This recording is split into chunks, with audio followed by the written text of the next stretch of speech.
ಇನ್ನು KRS dam ಮೇಲೆ MLA ಬೆಂಬಲಿಗನ reels ದರ್ಬಾರ್ ನಡೆದಿದೆ. ಮಂಡ್ಯದ ಕೃಷ್ಣರಾಜಸಾಗರ ಜಲಾಶಯದಲ್ಲಿ ಭದ್ರತಾ ಲೋಪವಾಗಿದೆ. ಎಂಎಲ್ಎ ಬೆಂಬಲಿಗನ ರೀಲ್ಸ್ ದರ್ಬಾರ್ ನಡೆದಿರೋದು ಮಂಡ್ಯದ ಕೃಷ್ಣರಾಜಸಾಗರ ಜಲಾಶಯದಲ್ಲಿ ಈ ಒಂದು ಭದ್ರತಾ ಲೋಪ ಉಲ್ಲಂಘನೆಯಾಗಿದೆ. ಮಂಡ್ಯ ಜಿಲ್ಲೆ ಶ್ರೀರಂಗಪಟ್ಟಣ ತಾಲೂಕು ಕೆಆರ್ಎಸ್ ಡ್ಯಾಂನಲ್ಲಿ ನಡೆದಿರುವಂಥ ಘಟನೆ. ಡ್ಯಾಂ ಮೇಲೆ ಸಾರ್ವಜನಿಕರ ಪ್ರವೇಶವಿಲ್ಲದಿದ್ದರೂ ಕೂಡ ಮಧು ಎಂಬಾತ ರೀಲ್ಸ್ ಮಾಡಿದ್ದಾನೆ. ಶ್ರೀರಂಗಪಟ್ಟಣದ ಕೈ ಶಾಸಕ ರಮೇಶ್ ಬಾಬು ಬೆಂಬಲಿಗ ಮಧು ಅನ್ನೋದು ಗೊತ್ತಾಗಿದೆ. ವೈರಲ್ ವಿಡಿಯೋ ನೋಡಿದ್ದ ಸಾರ್ವಜನಿಕರಿಂದ ಈ ಬಗ್ಗೆ ಎಲ್ಲೆಡೆ ಆಕ್ರೋಶ ಕೂಡ ಹೊರಹಾಕ್ತಾ ಇದ್ದಾರೆ. ಶಾಸಕನ ಬೆಂಬಲಿಗನಿಂದ ಈ ರೀತಿಯಾಗಿ ಕೆಆರ್ಎಸ್ ಡ್ಯಾಂ ಮೇಲ್ಗಡೆ ನಿಂತ್ಕೊಂಡು ಆತ ಒಂದು ವಿಡಿಯೋವನ್ನು ಮಾಡಿದ್ದಾನೆ.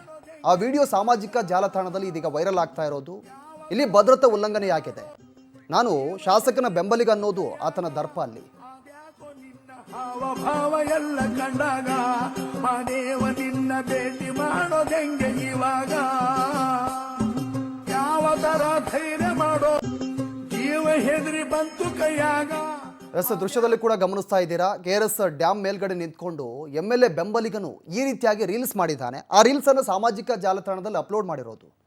ಶಾಸಕನ ಬೆಂಬಲ ಅನ್ನೋ ಕಾರಣಕ್ಕಾಗಿ ಈ ರೀತಿಯಾಗಿ ರೀಲ್ಸ್ ಅನ್ನು ಮಾಡಿ ಅಲ್ಲಿ ದರ್ಬಾರ್ ನಡೆಸಿದ್ದಾನೆ. ಆ ಒಂದು ವಿಡಿಯೋ ಸೋಷಿಯಲ್ ಮೀಡಿಯಾದಲ್ಲಿ ವೈರಲ್ ಆಗ್ತಾ ಇದೆ. ಮತ್ತೊಂದು ಕಡೆ ಆ ಬ್ಯಾನರಲ್ಲಿ ಇದೇ ಶಾಸಕನ ಬೆಂಬಲಿಗ ಈತ ಮಧು ಅಂತಂದೇಳಿ ಕೈಗಾರಿಕಾ ಭದ್ರತಾ ಪಡೆ ರಕ್ಷಣೆಗೆ ನಿಯೋಜನೆ ಮಾಡಿದರೂ ಕೂಡ ಅಲ್ಲಿ ಭದ್ರತಾ ಉಲ್ಲಂಘನೆಯಾಗಿದೆ. ಇತ್ತೀಚೆಗೆ ಒಂದು ವಿಡಿಯೋ ವೈರಲ್ ಆಗಿತ್ತು. ಅಲ್ಲಿ 4-5 ಯುವಕರು ಸೇರಿಕೊಂಡು ಆ ಕೆಆರ್ಎಸ್ ಡ್ಯಾಮ್ನನ್ನು ಸಂಪೂರ್ಣವಾಗಿ ವಿಡಿಯೋ ಮಾಡಿದ್ರು. ಅದನ್ನು ಸೋಷಿಯಲ್ ಮೀಡಿಯಾದಲ್ಲಿ ಹರಿಬಿಟ್ಟಿದ್ರು.